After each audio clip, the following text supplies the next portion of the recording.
मुख्य गोष्ट हीच आहे, कोणी मुख्यमंत्री पदासाठी लढत नाहीये. आम्हाला सरकार ह्यासाठी बनवायचंय कारण जे महाराष्ट्र द्वेष्टे भाजपा आहे त्यांना हद्दपार तुमच्या पक्षाची मागणी होती की मुख्यमंत्री पदाचा चर्चा मी करत राहू. बघा, तुम्हाला अजून एक सांगतो, सीट शेअरिंगच्या वेळी खेचाताणी होणार, त्याच्यात असं कोणी वाटून घेऊ नका की काहीतरी तुटतंय, कारण खेचाताणी ही झालीच पाहिजे. नाही झाली तर कोणाची ताकद नाहीये.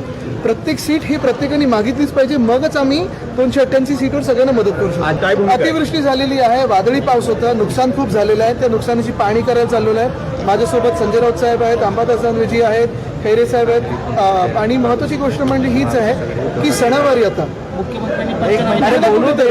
ह्या राजवटींनी मदत करणं आणि चांगली भरीव मदत करणं गरजेची आहे.